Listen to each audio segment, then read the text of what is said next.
ನಮಸ್ಕಾರ ಎಲ್ರಿಗೂ ಕಥಾಲೋಕಕ್ಕೆ ಸ್ವಾಗತ. ಇವತ್ತಿನ ಸಂಚಿಕೆ ಕೇಳೋಕ್ಕೂ ಮುಂಚೆ ನೀವಿನ್ನೂ ನಮ್ಮ ಚಾನಲ್ಗೆ ಸಬ್ಸ್ಕ್ರೈಬ್ ಮಾಡಿಲ್ಲ ಅಂದರೆ ಈಗಲೇ ಸಬ್ಸ್ಕ್ರೈಬ್ ಮಾಡ್ಕೊಳ್ಳಿ. ಹಾಗೆ ಪಕ್ಕದಲ್ಲಿರೋ ಬೆಲ್ ಐಕಾನ್ ಒತ್ತಿ ಆಲ್ ನೋಟಿಫಿಕೇಶನ್ ಆನ್ ಮಾಡ್ಕೊಳ್ಳಿ. ಇದರಿಂದ ನಾವು ಹಾಕೋ ಪ್ರತಿ ಕಥೆನೂ ನಿಮಗೆ ತಕ್ಷಣ ತಲುಪುತ್ತೆ. ಬನ್ನಿ ಇಂದಿನ ಕಥೆ ಕೇಳೋಣ. ನನ್ನವನಿ 65. ಅವನಿಯ ಆ ವಿಚಿತ್ರ ನಗು ಮತ್ತು ತೂರಾಟವನ್ನು ನೋಡಿ ಆದಿತ್ಯನಿಗೆ ತಲೆ ಕೆಟ್ಟು ಹೋಯಿತು. ಏನೋ ತಪ್ಪಾಗಿದೆ ಎಂಬುದು ಅವನಿಗೆ ಖಾತ್ರಿಯಾಯಿತು. ತಕ್ಷಣ ಅವಳನ್ನು ಒಂದು ಕಡೆ ಭದ್ರವಾಗಿ ನಿಲ್ಲಿಸಿ ಸರಸರನೆ ಆಲೆಮನೆಯ ಆ ಗಾಣದ ಹತ್ತಿರವಿದ್ದ ವ್ಯಕ್ತಿಯ ಬಳಿ ಹೋದ. ಹೇಯ್, ಒಂದು ನಿಮಿಷ, ಇಲ್ಲಿ ಕೊಟ್ಟ ಕಬ್ಬಿನ ಹಾಲಿಗೇನಾದರೂ ಬೆರೆಸಿದ್ದೀರಾ? ಅನುಮಾನದಿಂದ ಕೇಳಿದ ಆದಿತ್ಯ. ಆ ವ್ಯಕ್ತಿ ಆದಿತ್ಯನನ್ನು ನೋಡಿ ತುಂಟ ನಗು ನಗುತ್ತಾ, ಅಯ್ಯೋ ಆದಿತ್ಯ, ನಿಂಗೆ ಗೊತ್ತಲ್ವಾ, ವರ್ಷಕ್ಕೊಮ್ಮೆ ಈ ಹಬ್ಬದ ಸಮಯದಲ್ಲಿ ಸ್ವಲ್ಪ ಮೋಜಿರಲಿ ಅಂತ ಆ ಹಾಲಿಗೆ ನಮ್ಮ ಕಡೆ ವಿಶೇಷ ಸೊಪ್ಪಿನ ರಸ ಸೇರಿಸ್ತೀವಿ. ಕುಡ್ದಾಗ ಗೊತ್ತಾಗಲ್ಲ, ಆಮೇಲೆ ಸಣ್ಣ ಕಿಕ್ ಕೊಡುತ್ತೆ. ಅದಿಲ್ ಕಾಮನ್ ಅಲ್ವಾ, ಯಾಕೆ, ಏನಾದರೂ ತೊಂದರೆ ಆಯಿತಾ ಎಂದು ಕೇಳಿದ. ಆದಿತ್ಯನಿಗೆ ವಿಷಯ ಅರ್ಥವಾಯಿತು. ಇಲ್ಲ, ಏನಿಲ್ಲ, ಸುಮ್ಮನೆ ಕೇಳಿದೆ ಅಷ್ಟೆ ಎಂದು ಅಲ್ಲಿಂದ ಹೊರಡಲು ಸಿದ್ಧನಾದಾಗ ಆ ವ್ಯಕ್ತಿ ಹಿಂದಿನಿಂದ, ಇನ್ನೊಂದು ಲೋಟ ಬೇಕಿದ್ರೆ ತಗೋ ಆದಿತ್ಯ, ಫ್ರೀ ಎಂದು ನಕ್ಕ. ಬೇಡ ಎಂದು ನಕ್ಕು ಅಲ್ಲಿಂದ ಆದಿತ್ಯ ಓಡಿ ಅವನಿಯ ಬಳಿ ಬಂದಿದ್ದ. ಅವನಿ ಅಲ್ಲಿ ಒಂದು ಕಲ್ಲಿನ ಮೇಲೆ ಕುಳಿತು ಏನೋ ಯೋಚಿಸುತ್ತಾ ನಗುತ್ತಿದ್ದಳು. ಆದಿತ್ಯನನ್ನು ನೋಡಿ, ನೋಡಿ ಆದಿತ್ಯ, ಇವು ಮುತ್ತುಗಳ ಥರ ಮಿನುಗ್ತಾ ಇವೆ ಎಂದು ತನ್ನ ಡ್ರೆಸ್ ಮೇಲೆ ಬಿದ್ದ ಕಬ್ಬಿನ ಹಾಲಿನ ಕಲೆಯನ್ನು ನೋಡುತ್ತಾ ಅವಕ್ಕೆ ಮುತ್ತು ಕೊಡಲು ಹೋಗುತ್ತಿದ್ದಳು. ಅವನಿ, ಎದ್ದೇಳು, ಸಾಕು ನಿನ್ನ ಮುತ್ತಿನ ಕತೆ, ಮನೆಗೆ ಹೋಗೋಣ ಬಾ ಎಂದು ಅವಳ ಕೈ ಹಿಡಿದು ಎಬ್ಬಿಸಲು ಹೋದ ಆದಿತ್ಯ.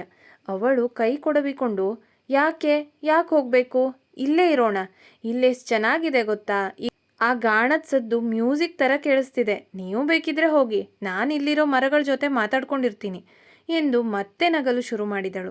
ಆದಿತ್ಯನಿಗೆ ಒಂದು ಕಡೆ ಭಯ, ಇನ್ನೊಂದು ಕಡೆ ನಗು.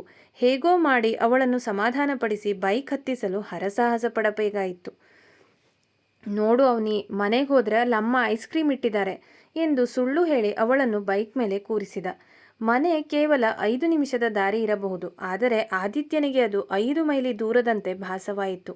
ಅವಳು ಬೈಕ್ ಹಿಂದೆ ಕುಳಿತು ಸುಮ್ಮನೆ ಇರಲಿಲ್ಲ. ಆದಿತ್ಯನ ಹೆಗಲ ಮೇಲೆ ಗಲ್ಲ ಇಟ್ಟು, ಆದಿತ್ಯ, ನಿಮ್ಮ ಈ ಬೈಕ್ ಆಕಾಶದಲ್ಲಿ ಹಾರೋ ಥರ ಅನಿಸ್ತಿದೆ, ನಾವು ಚಂದ್ರನ ಹತ್ರ ಹೋಗ್ತಿದ್ದೀವಾ ಎಂದು ಅವನ ಕಿವಿ ಹತ್ತಿರವೇ ಕೂಗಿ ಹೇಳುತ್ತಿದ್ದಳು.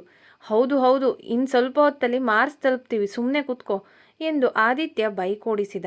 ಅವಳನ್ನು ಬ್ಯಾಲೆನ್ಸ್ ಮಾಡುವುದು ಒಂದು ದೊಡ್ಡ ಸವಾಲಾಗಿತ್ತು. ದಾರಿಯಲ್ಲಿ ಯಾರಾದರೂ ನೋಡಿದರೆ ಏನಂದುಕೊಳ್ಳುತ್ತಾರೋ ಎಂಬ ಆತಂಕದಲ್ಲಿ ಹೇಗೋ ಮಾಡಿ ಅವಳನ್ನು ಸಂಭಾಳಿಸಿ ಮನೆಯ ಗೇಟ್ ಮುಂದೆ ಬಂದು ನಿಲ್ಲಿಸಿದ. ಬೈಕ್ ನಿಲ್ಲಿಸಿ ಆದಿತ್ಯ ಅವಳನ್ನು ಇಳಿಸುವಷ್ಟರಲ್ಲಿ ಸಾಕಾಯಿತು.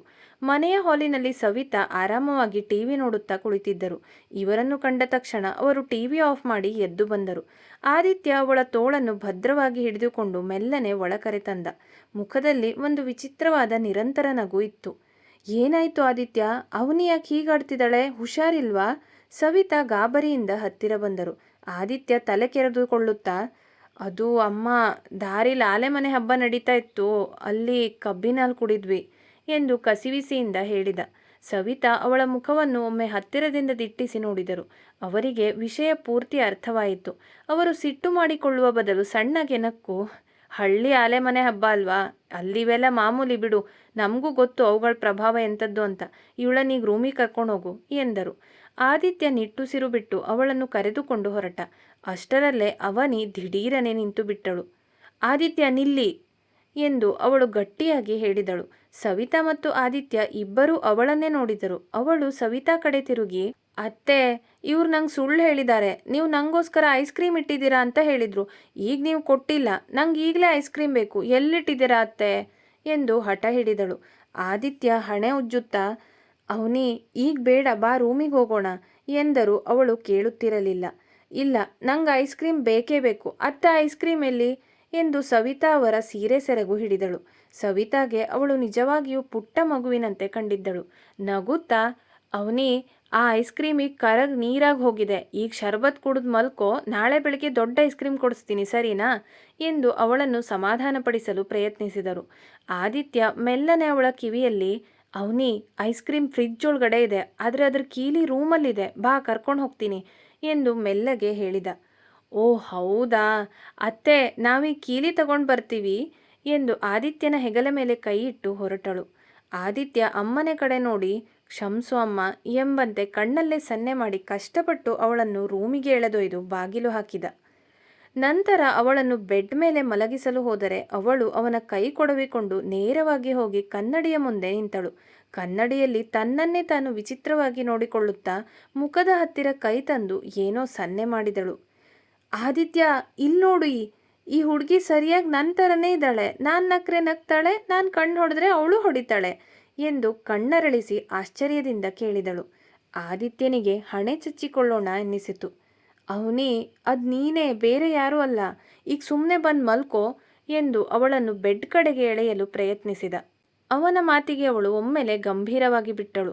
ಅವಳ ಕಣ್ಣುಗಳಲ್ಲಿ ಕೋಪ ಮಿನುಗಿತು. ಯಾಕೆ ನಾನು ಮಲಗಬೇಕು? ಯಾವಾಗಲೂ ನೀವು ಹೇಳಿದ್ದನ್ನೇ ನಾನು ಕೇಳಬೇಕಾ? ನಿನ್ನೇನು ಹಾಗೆ ಹೇಳಿದ್ರಿ, ಇವತ್ತು ಹಾಗೆ ಹೇಳ್ತಿದ್ದೀರಾ. ನಂಗೆ ಈಗ ನಿದ್ದೆ ಬರ್ತಿಲ್ಲ, ನಾನು ಈ ಹುಡುಗಿ ಜೊತೆ ಮಾತಾಡಬೇಕು ಎಂದು ಕನ್ನಡಿಗೆ ಅಂಟಿಕೊಂಡಳು. ಅವನಿ ಪ್ಲೀಸ್, ಈಗ ಹಠ ಮಾಡಬೇಡ, ನಿಂಗೆ ಸುಸ್ತಾಗಿದೆ, ಮಲಗಿದ್ರೆ ಸರಿ ಹೋಗುತ್ತೆ ಎಂದು ಆದಿತ್ಯ ಬಹಳ ವಿನಯದಿಂದ ಕೆಳದನಿಯಲ್ಲಿ ವಿನಂತಿಸುವಂತೆ ಕೇಳಿಕೊಂಡ.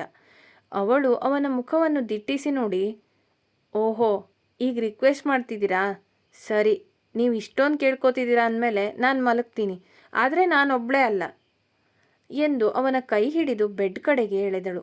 ಆದಿತ್ಯ ಏನೋ ಹೇಳಲು ಹೋಗುವಷ್ಟರಲ್ಲಿ ಅವಳು ತಾನು ಮಲಗಿ ಅವನನ್ನು ತನ್ನ ಮೇಲೆ ಬೀಳಿಸಿದಳು. ಮುಂದುವರಿಯುವುದು. ಇವತ್ತಿನ ಸಂಚಿಕೆ ಹೇಗಿತ್ತು? ನಿಮ್ಮ ಕಮೆಂಟ್ಗಳೇ ನನಗೆ ಮುಂದಿನ ಎಪಿಸೋಡ್ ಅಪ್ಲೋಡ್ ಮಾಡೋಕ್ಕೆ ಉತ್ಸಾಹ ಕೊಡುತ್ತೆ. ಗೊತ್ತಿದೆ, ಆರೋಗ್ಯದ ಕಾರಣದಿಂದ ಸ್ವಲ್ಪ ತಡ ಆಗ್ತಿದೆ, ಆದರೂ ನಿಮ್ಮ ಒಂದೊಂದು ಕಮೆಂಟ್ ನೋಡಿದಾಗ ಬೇಗ ಮುಂದಿನ ಭಾಗ ಹಾಕೋಣ ಅಂತ ಸ್ಫೂರ್ತಿ ಬರುತ್ತೆ. ಹಾಗಾಗಿ ಎಪಿಸೋಡ್ ಹೇಗಿತ್ತು ಅಂತ ಕಮೆಂಟ್ ಮಾಡೋದನ್ನು ಮರಿಬೇಡಿ. Thank you.